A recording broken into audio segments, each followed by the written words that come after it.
Halo pemirsa, apa kabar Anda hari ini? Senang sekali Sarah dan Madles dapat kembali menemani Anda dalam sebuah program talkshow inspiratif. Ini dia Bincang Sehati.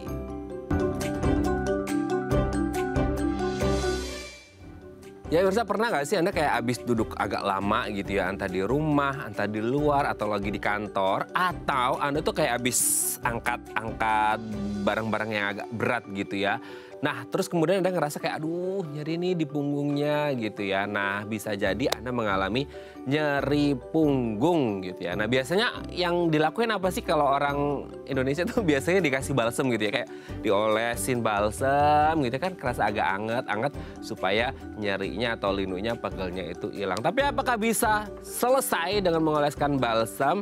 Nah, kita juga akan mencari tahu apa penyebab dari nyeri punggung dan gimana cara mengatasinya. Inilah topik yang akan kita bahas hari ini. Nah, ngomong-ngomong tentang nyeri punggung, kita akan membahas terlebih dahulu nih pemirsa, ada beberapa mitos dan fakta seputar nyeri atau sakit punggung. Kita lihat satu-satu ya, apakah ini beneran fakta atau mitos belaka yang kayaknya udah mengakar di masyarakat Indonesia ya. Oke, kita lihat yang pertama. Selalu duduk tegak, cegah sakit punggung. Oke, gini, sering nggak sih Anda kayak baca artikel atau lihat berita, informasi, ada foto-foto, bahkan bisa ditunjang dengan foto-foto gitu ya. Terutama kalau mungkin Anda lagi kerja. Well, di tempat kerja itu banyak jenis-jenis dari kursi gitu ya. Mulai yang kursinya lurus gitu ya, kayu, mulai yang agak enak, yang ada penyangga punggungnya dan lain sebagainya seperti itu. Nah, kalau kita bilang, oh orang itu kena nyeri punggung atau sakit punggung gara-gara duduknya agak bungkuk gitu ya. Jadi orang apa mengatasinya? Mereka duduknya tegak gitu. Nah, apakah dengan duduk tegak selama, kita kerja di 9 to 5 tuh takes around 8 hours gitu ya. 8 jam sehari kita duduk tegak, itu bayangin. Pegel sih pegel ya, tapi katanya nggak apa-apa biar nggak nyeri punggung, biar nggak sakit punggung. Tapi apakah nyeri punggung atau sakit punggung ini bisa dicegah gitu ya, atau diatasi bahkan dengan duduk secara tegak? Satu sisi kayak bikin pegel ya, tapi satu sisi orang berpikir bahwa ini cara terbaik supaya nggak mengalami nyeri punggung. Apakah ini worth it? Nanti akan kita bahas ya. Oke, kita lanjut yang kedua mirsa ya. Saat sakit punggung, istirahat di tempat tidur. Oke, pas sakit punggung itu kan pasti nyeri di sini ya, pastilah ya, di belakang punggung, ada di belakang gitu ya. Nah, salah satu hal bisa kita lakukan adalah dengan cara beristirahat. Nah, istirahatnya adalah dengan berbaring di atas tempat tidur atau ranjang seperti itu ya. Nah, gini, di satu sisi orang berpikir, iyalah namanya orang sakit punggung, nyeri punggung pasti harus diistirahatin. Harus lurus gitu ya, supaya tidak ada kayak tekanan gitu ya. Kalau kita berdiri kan kayak ada nekan beban berat yang ada di atasnya, seperti itu ya. Nah, jadi kalau orang kena nyeri punggung atau sakit punggung, mereka akan mencoba berbaring di atas tempat tidur. Tapi ada juga berpikiran, oh nggak bisa gitu dong, soalnya kalau berbaring di atas tempat tidur kan punggung posisinya di bawah. Betul ya, di bawah ya. Terus berarti dia juga akan menopang, tetap aja ada beban seperti itu. Nah, apakah dengan berbaring di tempat tidur, nah tempat tidurnya juga jadi pertanyaan lagi ya, tempat tidurnya benar-benar yang keras atau yang empuk sehingga bisa jadi ada cekungan juga gitu ya. Ini dampaknya pas lagi nyeri atau sakit punggung seperti apa, nanti akan kita bahas ya. Oke, kita lanjut yang ketiga ya. Hindari berolahraga saat sakit punggung. Nah, ini dia. Di satu sisi olahraga itu bagus untuk kesehatan, betul? Betul ya.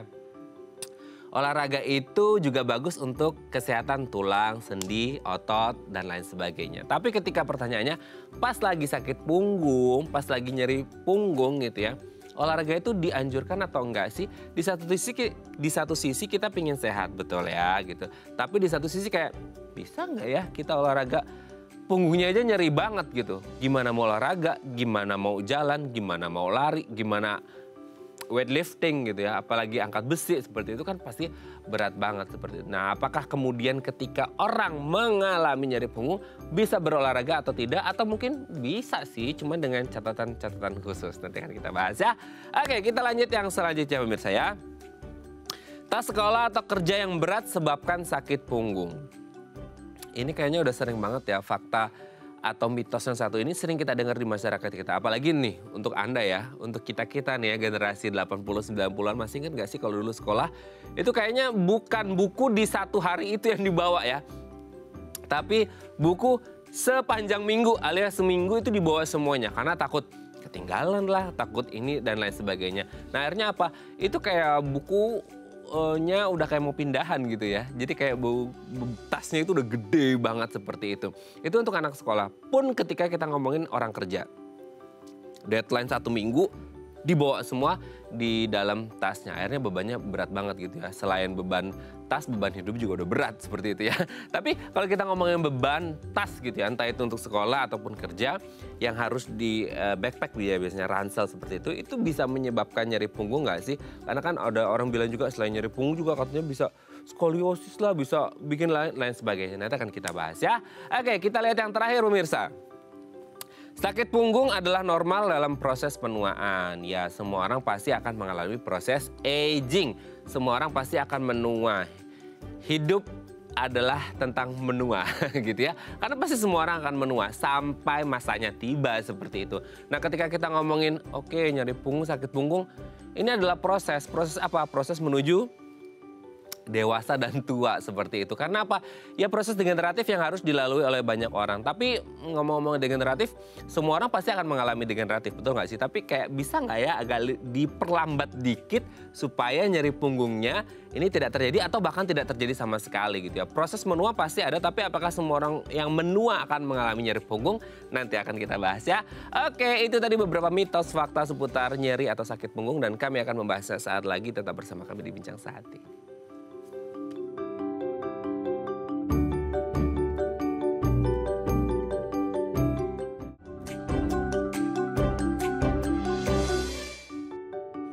Baik, karena masih bersama kami di Bincang Sehati. Tadi di segmen sebelumnya kita sudah membahas ya ada beberapa mitos fakta seputar sakit punggung. Nah, untuk membahasnya apakah ini beneran fakta atau kayaknya mitos belaka deh gitu ya. Mitos aja nih kayaknya kebanyakan halunya nih masyarakat kita gitu ya. Nah, untuk membahasnya telah hadir bersama kami di studio Bincang Sehati ada Dr. Kevin SPN, dokter spesialis neurologi dari Rumah Sakit IMC Alam Sutra. Selamat pagi Dr. Kevin, apa kabar dok? Selamat pagi Pak.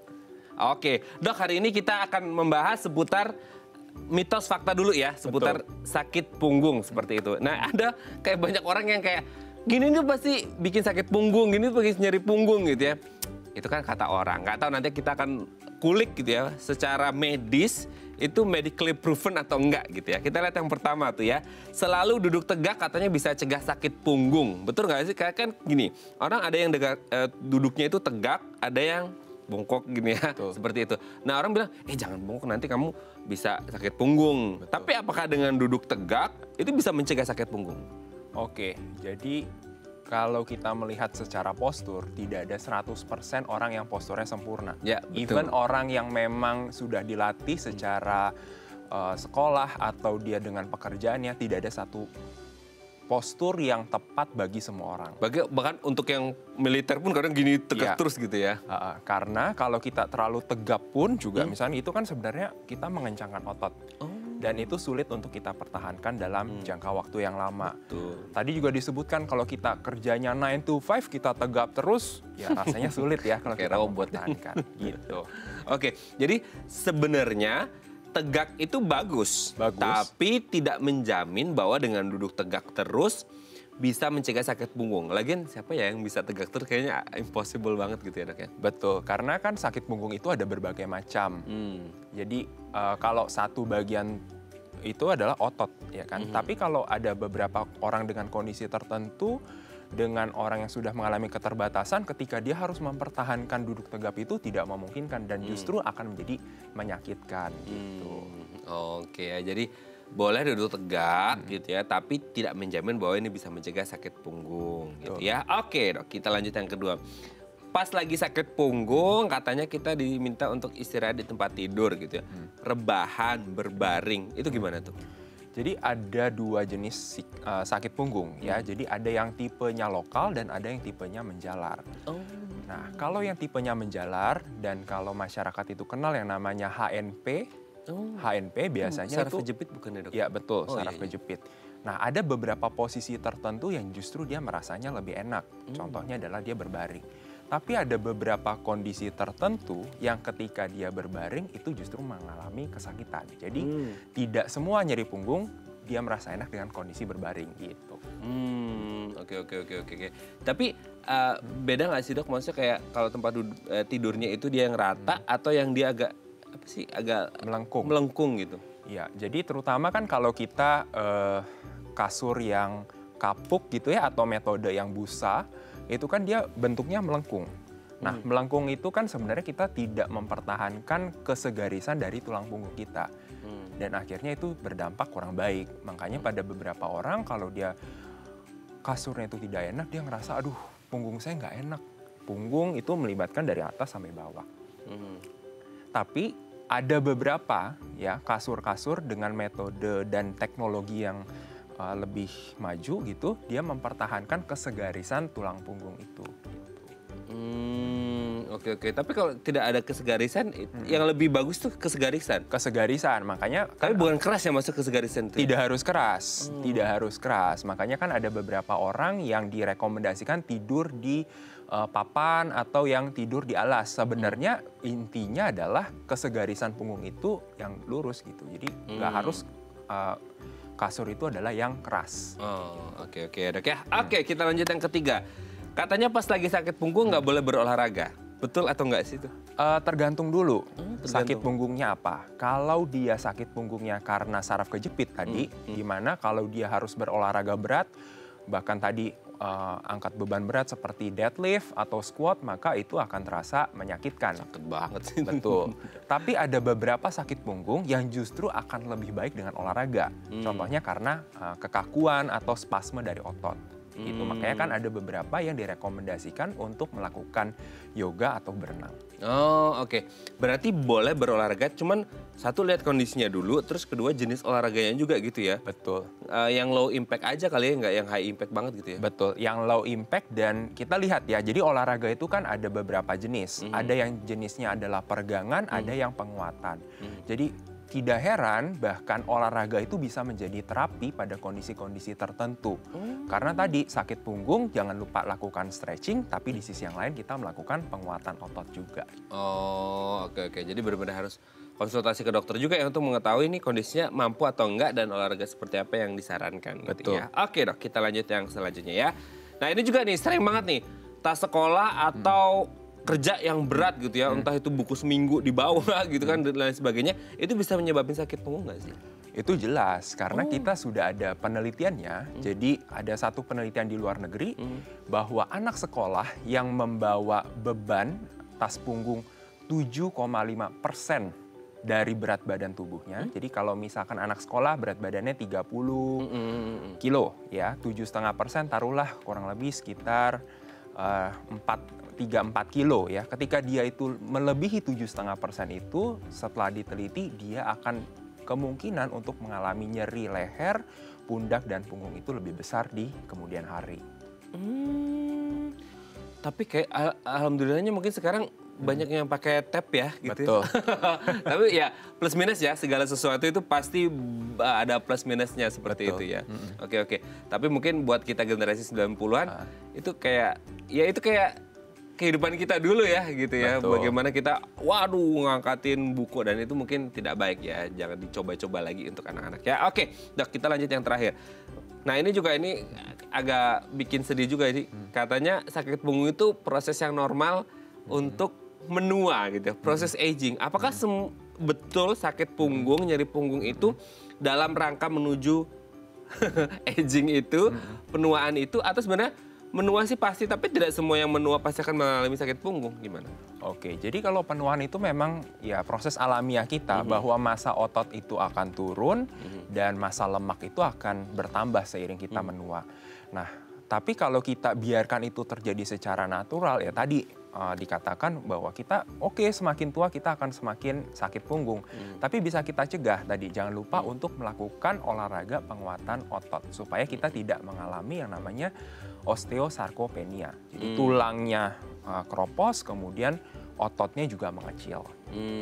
Tapi proses degeneratif menjelang tua atau menua itu kan pasti semua orang mengalami gitu ya. Itu pasti ada efek ke punggungnya nggak sih?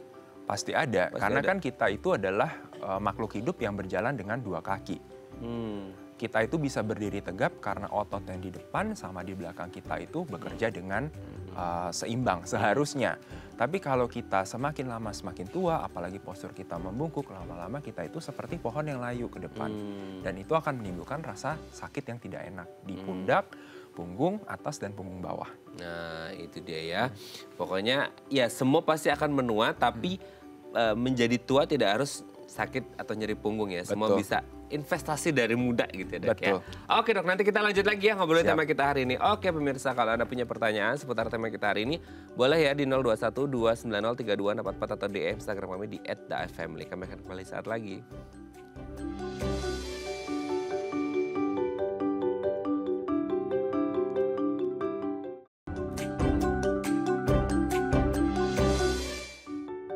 Baik, Anda masih bersama kami di Bincang Sehati. Kita masih ngomongin sesuatu hal yang aduh itu kayaknya nggak enak banget ya.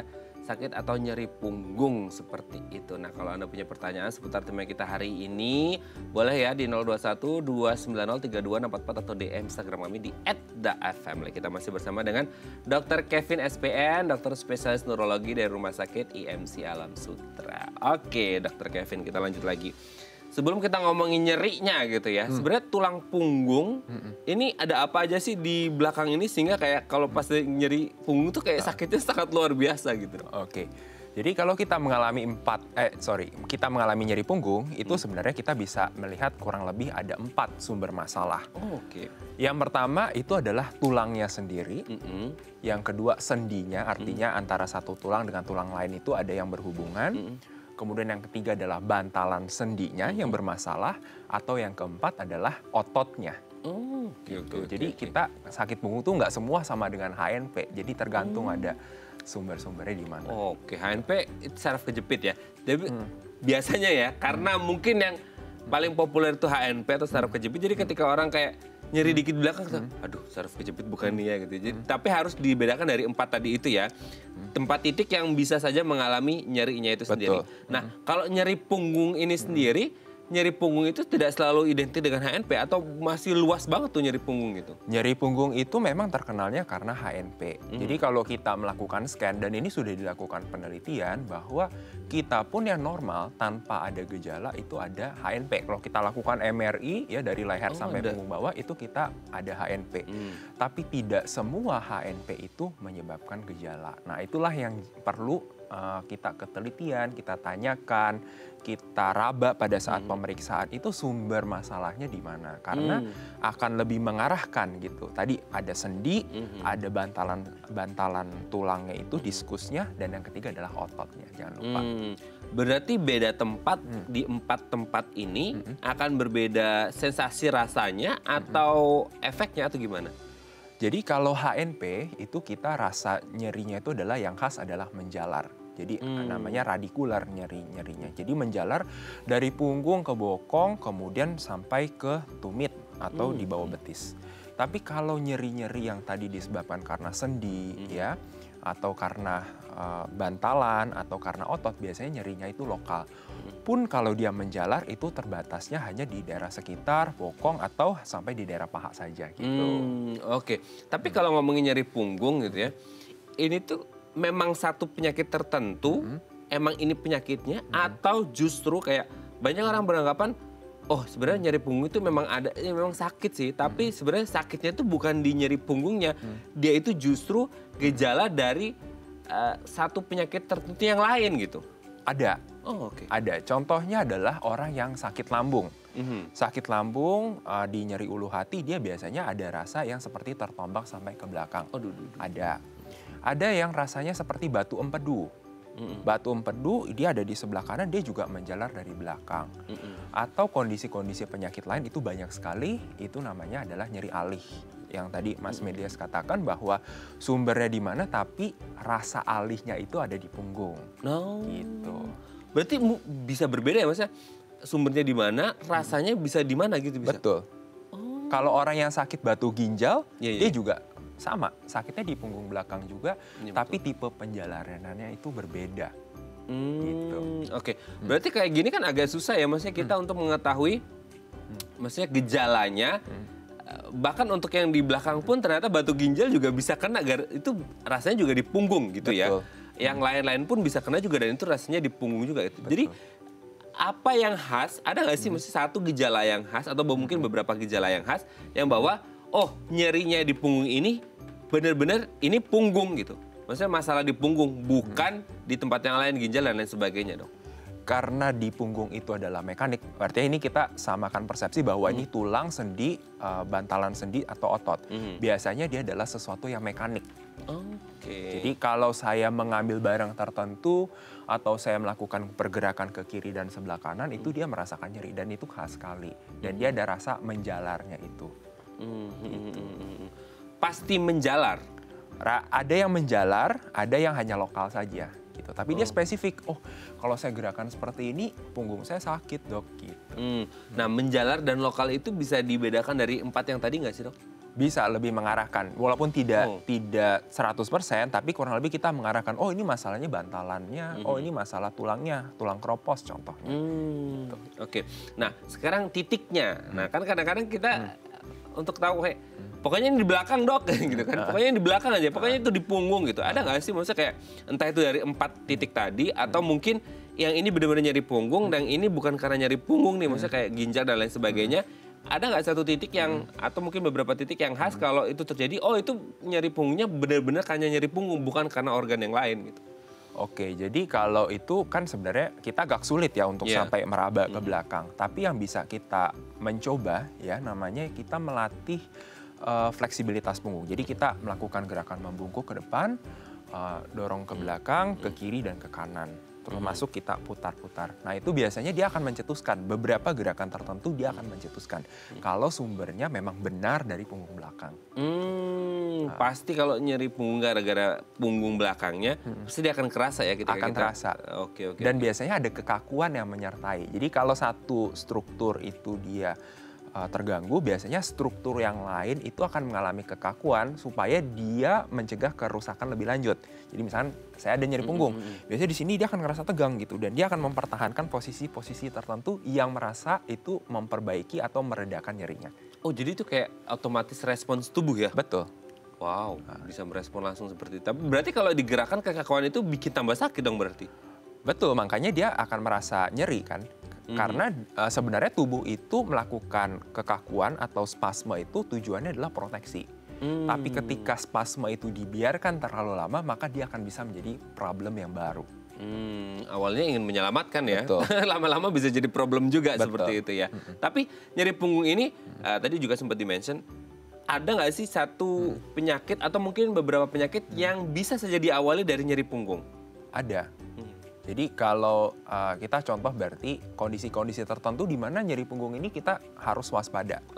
Ya, contohnya adalah sakit punggung yang saya baru pertama kali terjadi. Jadi sebelumnya sehat, terus kok nyeri punggung saya semakin memberat.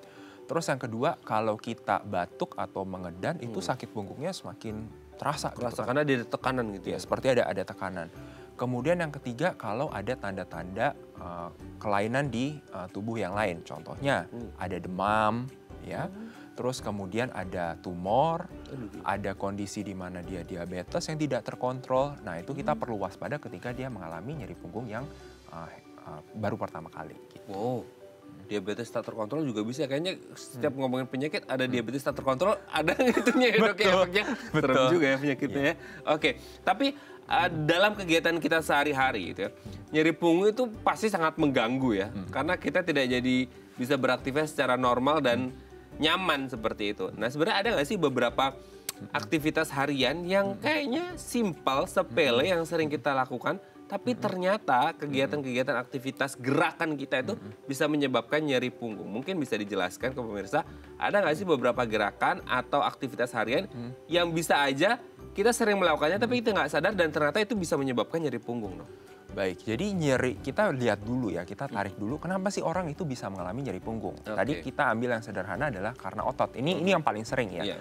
Bahwa otot itu kalau ototnya terlalu memendek atau ototnya mengalami lemas ya, ototnya mengecil, itu juga bisa menyebabkan nyeri punggung.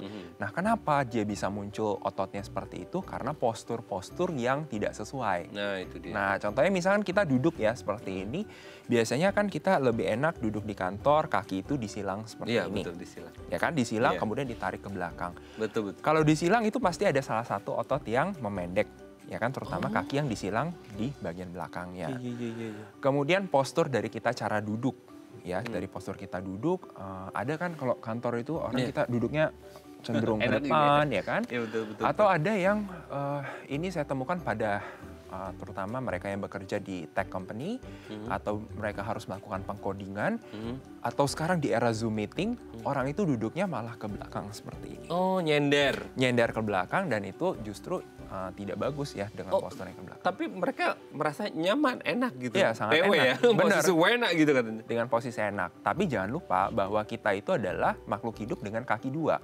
Artinya pusat beban kita itu sebenarnya ada di bagian tulang ekor. Oh. Ketika kita maju terlalu ke depan atau terlalu ke belakang, maka pusat massa tubuh itu berubah. Dan tekanan itu akan berpindah dari harusnya tulang ekor, akan berpindah dari lumbal atau ke daerah torakal tergantung dari seberapa jauh kita maju. Gitu. Oke, berarti aduh nggak boleh maju, nggak boleh mundur juga gini ya. Betul. Oke. Itu kegiatan harian. Nah, yang menarik juga ini relate sih mungkin buat para pekerja kantoran gitu ya. Kan kadang-kadang kayak ada tuh tempat duduk yang lurus gitu ya. Maksudnya yang tegap gitu. Ada apa sih dok nyebutnya giniannya Ya, betul. gitu. Itu tuh ngaruh nggak sih? Betul. Jadi tadi kan sempat Mas Medias katakan di awal, harus nggak sih kita duduk terlalu tegap gitu ya? Betul. Ada namanya bantal lumbal atau lumbar pillow, itu boleh kita investasikan, kita beli kalau kita menyetir terlalu lama atau duduk terlalu lama. Contoh kalau seandainya kursi kantor kita itu tidak menunjang atau tidak disediakan. Tapi kalau seandainya kantor kita menyediakan kursi-kursi yang ergonomis, kursi-kursi ergonomis itu maksudnya apa sih? Artinya kelengkungan di bagian lumbal Sesuai tubuh gitu ya itu posturnya. disesuaikan, dan itu kuncinya adalah kesegarisan pada tulang punggung. Kan banyak juga yang dijual-jual tapi nggak ngerti itu kesegarisan juga nggak dengan tulang punggung kita, kan mungkin agak beda-beda setiap orang ya dok ya. Betul, karena kalau badannya kecil, kalau kursinya besar kan juga artinya Oke. tidak cocok. Tidak Artinya cocok harus ya. disesuaikan orang ke orang. Nah, harus customize banget orangnya Betul. gitu ya dok ya. Oke, nanti kita lanjut lagi ya dok ya. Yuk. Kita harus break terlebih dahulu. Oke pemirsa, kalau Anda punya pertanyaan seputar tema kita hari ini boleh ya di 021 290 3244 atau DM Instagram kami di @theifamily. Kami akan kembali saat lagi.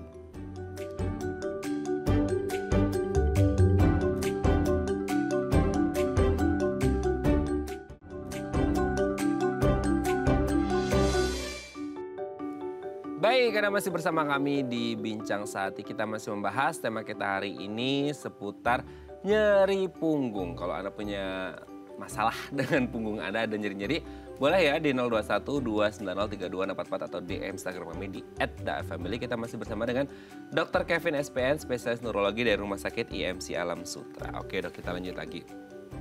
Tadi itu di segmen mitos fakta kita sempat ngebahas tentang proses aging, penuaan gitu ya. Semua orang pasti akan mengalami proses degeneratif, menua itu pasti seperti itu. Nah, kalau kita ngomongin nyeri punggung, sebenarnya ada nggak sih di range usia tertentu yang mereka itu masuk kategori rentan mengalami nyeri punggung? Pasti kalau ditanya ke orang awam akan dijawab lansia lah gitu kan. Karena mereka udah tulangnya kropos lah, inilah itulah dan lain sebagainya. Nah, apakah memang hanya orang-orang yang mungkin 50 atau 60 plus yang rentan mengalami nyeri punggung karena kayak angkat berat gitu ya, oh pasti langsung sakit. Atau sebenarnya bahkan even anak-anak pun bisa mengalami nyeri punggung gitu. Oke, jadi kalau ya namanya kita manusia ya pasti akan mengalami nyeri. Dan itu tua dan muda Mas Medias. Jadi kalau pada anak-anak atau remaja awal, contohnya penyakit skoliosis ya, itu dia bisa mengalami nyeri punggung. Dan itu biasanya karena ada faktor genetiknya. Jadi tulangnya itu tidak melurus tapi dia berkelok-kelok. Kemudian kalau kita juga perlu mengadvokasi yang namanya cara belajar duduk, cara berjalan dan dengan postur yang baik dan benar. Karena apa? Karena ya kita berjalan itu dianggap sebagai natural. Tapi jangan heran bahwa karena postur kita yang tidak dipertahankan dengan baik, maka di usia 20 akhir atau 30 awal itu sudah ada loh yang berobat karena dia sudah mengalami nyeri punggung. Kemudian kalau bapak-bapak muda ya atau ibu-ibu yang kalau mengangkat beban berat itu jangan beban itu diambil dari samping kiri atau ke sisi yang lain dan begitupun sebaliknya. Jadi kuncinya adalah kesegarisan dari tulang punggung itu. Kalau tua, nah itu tua jangan lupa bahwa ada namanya osteosarkopenia. Artinya semakin tua kalau kita tidak melawan itu maka otot itu akan semakin mengecil dan tulang itu akan layu maju ke depan. Oke. Tapi kalau ini relate lagi ya. Kalau tadi kita ngomongin usia gitu ya. Ada mungkin usia-usia tertentu yang rentan, gitu. Mungkin plus juga kondisi atau riwayat kesehatan seseorang. Nah, kalau ini kita sekarang kayak ya bisa dikatakan after masih pandemi sih, cuman masih sudah banyak yang WFO kan. Nah, ketika WFO nih, terutama untuk yang di itu ya di kota-kota besar gitu ya, itu banyak perempuan pekerja kantoran yang pakai high heels. Betul. Tuh, sepatu hak tinggi. Untuk estetik, looks gitu ya. Tapi banyak juga yang kayak ternyata beautiful is painful gitu ya. Jadi pakai high heel itu estetikanya bagus sih, tapi banyak orang jangan kebanyakan pakai high heel nanti bisa nyeri punggung. Ada korelasinya nggak sih, Dok? Jelas ada. Tadi kan balik lagi kesegarisan punggung bahwa secara normal beban massa tubuh kita itu adanya di daerah tulang ekor, tepatnya di sakral 2.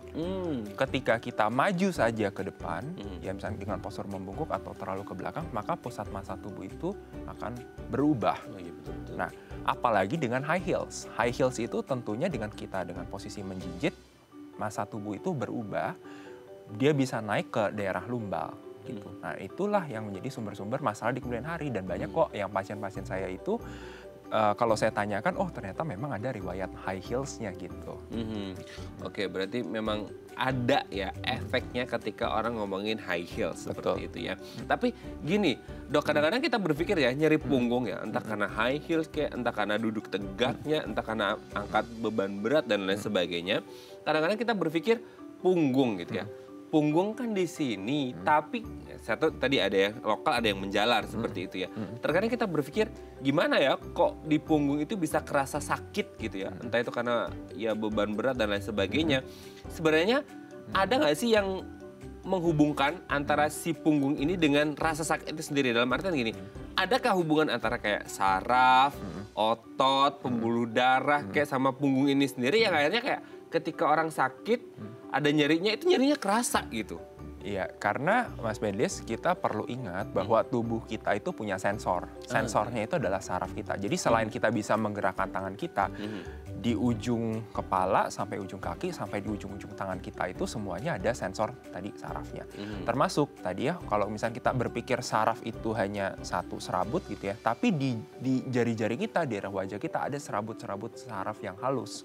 Dan itu dia mempersarafi ke otot tadi, tulang, sendi, semuanya terasa. Sehingga otak kita tahu, oh ini tangan kita bergerak nih, oh tangan kita melurus gitu. Oke. Berarti ketika memang terjadi nyeri punggung, pasti akan kerasa sama tubuh ya. Karena sensor itu kayak ngerespon, oh ada sesuatu nih di sini, akhirnya kerasa sakitnya gitu ya. Betul. Jadi kalau pada fase awal tadi tubuh itu akan menjadi sensor. Artinya, wah di sini nih saya mengalami masalah nih. Oh karena kamu nih kemarin sudah melakukan aktivitas yang berat gitu ya. Nah dia mengatakan, oh kamu istirahat dulu deh. Tadi tujuannya adalah proteksi. Jadi nyeri itu kalau pada kondisi akut dia tujuannya adalah melindungi kita supaya tidak terjadi kerusakan lebih lanjut. Tapi berbeda kalau nyeri itu sudah berlangsung berbulan-bulan atau bertahun-tahun atau sudah menjadi kronik. Ketika nyeri itu sudah lagi tidak menjadi suatu informasi yang reliable karena dia berubah menjadi satu nyeri yang mengganggu, namanya adalah nyeri neuropatik. Gitu. Neuropatik ya. Oke Dok. Sebelum kita lanjut, ini ada DM Instagram Dok. Aku bacakan dulu ya. Ini dari Pak Setio nih. Dok, istri saya lagi hamil 8 bulan. Beberapa hari ini dia nyeri punggung sampai dadanya kerasa sesek. Apa penyebabnya ya Dok ya? Oh hamil 8 bulan nyeri punggung sampai dadanya kerasa sesek. Apa karena kurang minum air putih? Karena selama hamil ini dia mual-mual terus jadi kurang minum air putih. Minum air putih dan nyeri punggung. Gimana tuh Dok? Ya. ada hubungannya nih, Dok? Jadi kalau nyeri punggung, apalagi kalau pada ibu hamil, ya tadi beban masa tubuh kan, karena dia sedang mengandung, ada janinnya, ada air ketuban juga di depan. Nah itu tentu masa tubuh itu berubah. Nah pasti supaya kita tetap tegap, tubuh itu kan akan melakukan kompensasi. Nah kompensasi itu wajar. Makanya pada beberapa kelas, ada kelas-kelas senam ibu hamil, ya tujuannya selain menguatkan kandungan, tapi di daerah belakang itu dibantu dengan dilemaskan. Masalah kurang air, tadi kalau masalahnya masalah ginjal, ya tentu itu berbeda ya. Tapi kalau nyeri punggung karena minum air, saya rasa bukan. Banyak sebab yang lain yang perlu kita eksplorasi. Gitu. Tapi ini mungkin relate juga dengan beberapa pertanyaan yang tadi sempat kita bahas ya, Dok ya. Maksudnya ketika ada ginjalnya sakit, batu ginjal, itu dia manifestasinya keluarnya itu di punggung juga ya, sakit punggung. Berarti banyak mungkin ya yang penyakit-penyakit yang sebenarnya ini bukan nyeri punggung, tapi kerasnya di punggung gitu ya? Betul, karena kan tadi saya katakan bahwa tubuh kita itu diciptakan oleh Yang Maha Kuasa, itu semua organ kita itu dipersarafi. Artinya kalau ada gangguan, otak itu diinformasikan, wah ini ada gangguan. Tapi masalahnya dia tidak spesifik kalau daerah gimana gitu ya? Gitu, ya. Oke, tapi yang penting kerasanya di situ di punggungnya. Betul. Nah, untuk mengetahui lebih lanjut ya mungkin langsung periksa ke dokter gitu ya, Dok ya, untuk mengetahui apakah ini benar-benar nyeri punggung, kurang air minum, atau gara-gara masalah ginjal. Ya. Karena bisa masalah ginjal juga bisa efek ke punggung juga kan nyeri ya. Betul. Termasuk kalau pada ibu hamil kan organ di perut kita itu kan bergeser. Oh, ya kan? Nah, ya itu dia juga bisa menjadi sumber masalah. Tapi itu kan sesuatu yang terjadi secara alamiah. Gitu. Tidak perlu semuanya kita harus minum obat. Apalagi pada ibu hamil kita harus menjamin bahwa janin ini sehat nih. Jangan kita karena nyeri itu kita secara buta kita minum obat. Gitu. Nanti kasihan. Nah, betul-betul ya. Oke, semoga ini bisa menjawab pertanyaan Pak Setio ya. Semoga istrinya juga sehat terus. Oke, Dok, kita lanjut lagi. Nah, apa sih jadinya ketika selain rasa sakit ya, pasti nyeri punggung itu pasti sakit banget gitu. Apa jadinya kalau semisal ya ini ya, banyak orang yang abai gitu ya, dan ini benar-benar nyeri punggung. Akhirnya kayak tidak tertangani dengan baik atau belum tertangani dengan baik. The worst skenario-nya apa sih efek dari nyeri punggung itu sendiri? The worst skenario-nya ya tentu dia tidak bisa bergerak dengan baik dan normal pastinya. Kalau kita di usia muda, oke, kita bisa melakukan kompensasi. Kita masih bisa dengan alat bantu atau misalkan sekarang dibantu dengan teknologi work from home atau work from anywhere. Tapi kalau yang di usia tua, nah ini menjadi concern. Kalau kita sudah memasuki usia 50, 60, tadi kalau badan-badan rentak ya, kalau sekarang bahasanya adalah remaja-remaja jompo. Nah tapi kalau di usia 50... Mana-mana banyak minyak aku bawa-bawa, kemana-mana bawa minyak angin. Betul, ya, betul. Tapi kalau di usia 50, 60, tadi konsepnya adalah ketika otot itu tidak digunakan, maka dia akan menciut. Nah ketika dia situ, maka dia akan menjadi satu siklus yang semakin turun ke bawah. Akhirnya dia nyeri, tidak bergerak, maka akan semakin nyeri dan itu terus berulang-ulang. So, jadi kalau mengalami nyeri jangan tunda-tunda, atasi dan segera cari tahu penyebabnya. Oh, oke. Nah, ini juga yang sering terjadi mungkin, Dok. Ini pengetahuan juga. Pas lagi nyeri punggung, dia berusaha untuk tidak bergerak sama sekali dengan harapan nanti mungkin agak otot sarafnya agak rileks jadi sembuh gitu. Itu sebenarnya didiemin atau harus digimanain? Jadi kita tergantung ya. Jadi kalau misalkan dia karena kecelakaan contohnya, ya tentu dia jangan digerakkan terlebih dahulu. Atau kalau misalkan dia ada patah tulang, penggerakan itu justru akan semakin memperberat. Nah kondisi-kondisi itu perlu dilakukan stabilisasi dulu. Tapi kalau misalkan kemarin kita contohnya angkat beban berat ya, terus kemudian saya mengalami nyeri. Ada nggak sih tekniknya untuk mengurangi nyeri? Jadi ada salah satu gerakan, terutama ini kalau misalnya orang mendengar yoga ya. Di antara gerakan yoga itu mana sih yang paling mengurangi nyeri punggung? Sebenarnya adalah namanya rescue terapi, itu namanya adalah cobra pose. Jadi yang kita gerakannya seperti sphinx, tujuannya adalah untuk mengurangi beban dari punggung gitu. Oke.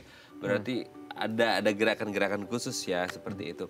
Nah, selanjutnya adalah untuk mengetahui, maksudnya kan karena gejalanya mungkin banyak yang nyaru ya, Dok. Maksudnya agak bias juga dengan penyakit yang lain. Bisa nggak sih dari awal kayak, ada nyeri-nyeri nih, Dok, di punggung aku, tapi kayak hilang timbul, dan itu kayak mild banget, ringan banget seperti itu. Itu bisa nggak sih kita memeriksakan, terus tes apa yang bisa dilakukan untuk mengetahui ada sesuatu yang salah nggak sih atau gangguan kesehatan nggak sih sama punggung kita, Dok? Jadi ya tadi balik lagi, kalau kita dalam kondisi akut barangkali kita bisa mengatasi sendiri.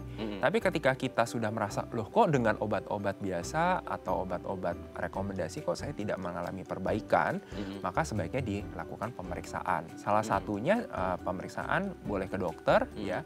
Kemudian kalau dokternya merekomendasikan MRI, maka kita akan melihat sumbernya ini di mana, tapi sesuai dengan indikasinya untuk MRI. Gitu. Oke, jadi sesuai indikasi. Dan harus konsultasi dulu untuk pemeriksaan apa yang tepat. Tapi pasti ada pemeriksaannya gitu. Betul. Ya, dok. Oke dok, nanti kita lanjut lagi ya. Siap. Di segmen terakhir. Oke pemirsa, kalau Anda masih punya pertanyaan boleh loh. Di 021 290 3244 atau DM Instagram kami di @daafamily. Kami akan kembali saat lagi.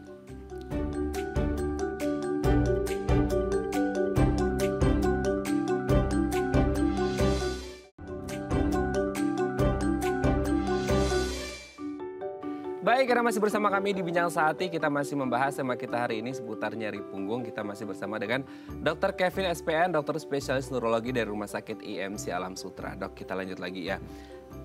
Tadi kita udah bahas nih ya, dari A sampai Z-nya tentang nyeri punggung. Nah, sebenarnya kalau pas lagi just in case ya, akut terus kayak kita lagi jauh dari mana-mana gitu. Maksudnya dari rumah sakit, fasilitas kesehatan lah gitu. Apa sih yang bisa dilakukan untuk penanganan pertama ketika orang mengalami nyeri punggung? Satu, dia harus menghentikan gerakan itu. Jadi maksudnya ketika lagi gerak? Ya, jadi kalau misalkan tadi dia berolahraga, terus kemudian dia merasa nyeri, maka stop, jangan dipaksakan.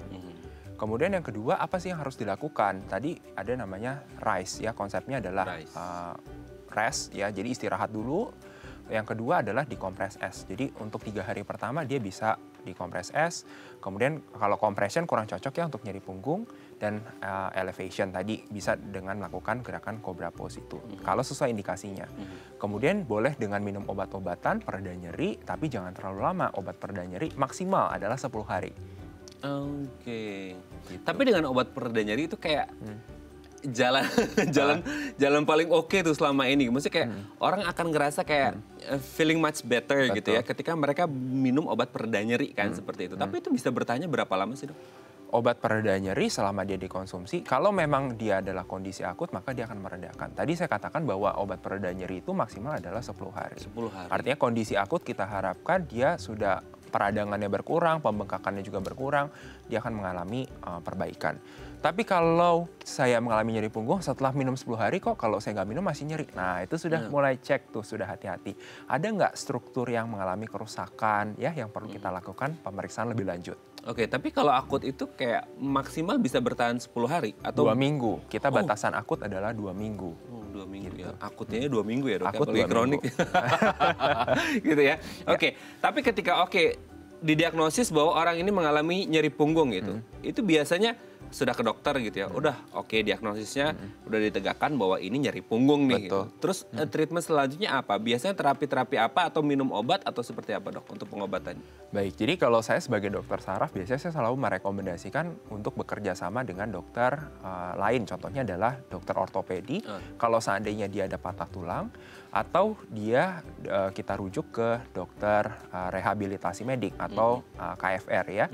Tujuannya adalah untuk melakukan fisioterapi. Nah, fisioterapi itu akan lebih di-guided ya. Jadi fisioterapi itu kan ada berbagai macam modalitas atau cara ya, dan difokuskan di titiknya. Nah, tadi harus membutuhkan diagnosis dan rekomendasi yang tepat juga gitu. Oke.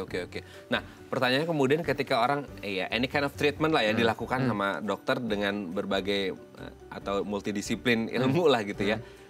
Dengan satu pengobatan tertentu, ketika orang, kan ada ya dok ya, maksudnya beberapa penyakit itu yang kayak, ini udah sakit, diobatin sembuh gitu ya. Ada juga kayak, sakit, diobatin sembuh, tapi dia rekuren, dia muncul lagi gitu. Nah kalau untuk nyeri punggung ini sendiri gimana? Bisa nggak sih someday ketika, didiagnosis, dapat treatment, tindakan, sembuh gitu, udah nggak sakit lagi. Bisa nggak ada posibilitas nanti ke depan itu dia bakal ngalamin lagi gitu? Bisa muncul lagi.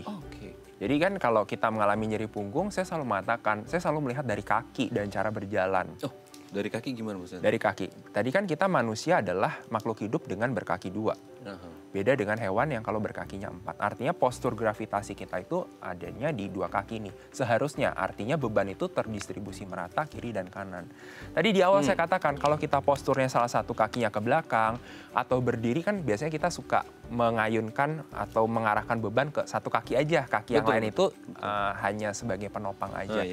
Nah itu akan menjadi sumber masalah tadi. Dia akan berulang kalau postur itu dia tidak perbaiki. Oh oke, berarti maksudnya ketika orang ada riwayat nyeri punggung, terus even ketika mereka balik ke kantor lagi dengan tadi ya disebutin kayak duduknya gini, itu enak banget kan? Enak banget. Mereka tuh comfort banget seperti itu.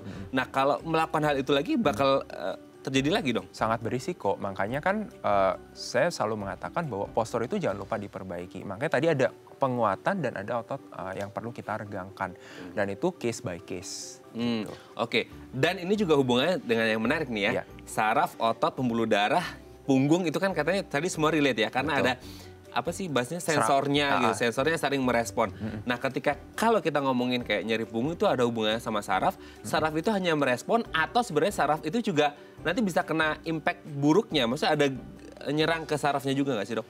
Jadi tadi kan kalau kondisi akut dia tujuannya adalah melindungi kita supaya tadi kalau misalkan kita ada cedera tubuh itu mengatakan stop, kamu jangan berolahraga lagi. Tapi kalau dia kondisinya sudah menjadi kronik, rasa nyeri itu justru akan menjadi buah si malakama bagi kita.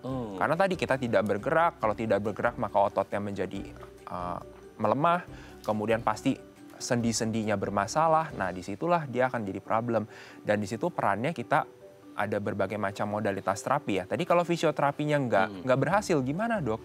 Ada metode yang lain, bisa dengan intervensi nyeri, kita melakukan penyuntikan. Atau dia harus dilakukan sarafnya dimatikan kalau memang sudah di tahap akhir, dia tidak bisa diapa-apakan lagi.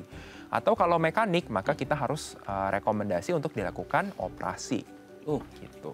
Operasi itu berarti nanti yang dibedah terus di otek-otek apa aja dok? Iya, jadi kalau beberapa kasus ya, misalnya tulangnya tadi ada bermasalah, atau tadi kalau kasus yang klasik adalah HNP, ya dia mau sudah dengan fisioterapi nih, kita observasi 3 bulan dia tidak memperbaiki, ya sudah berarti mau tidak mau kita pertimbangkan, kita ajukan untuk dilakukan operasi. Tapi tidak semua kasus nyeri punggung itu dioperasi. Case by case ya dok. Betul. Ya. Oke, Dokter Kevin, thank you banget nih hari ini kita sudah dapat penjelasan, nggak kerasa sudah 1 jam kita ngobrol. Semoga yang sedang nyeri punggung segera sembuh gitu ya. Jangan lupa untuk konsultasi ke dokter. Thank you dok. Terima kasih banyak. Terus salam untuk keluarga di rumah dan teman-teman di IMC Alam Sutra ya dok ya. Terima kasih. Oke pemirsa, itu tadi perbincangan kita dengan Dokter Kevin. Semoga bermanfaat ya. Saya Raden Matias pamit. Sampai jumpa dan selamat kembali beraktivitas di hari Senin yang indah ini. Sampai jumpa.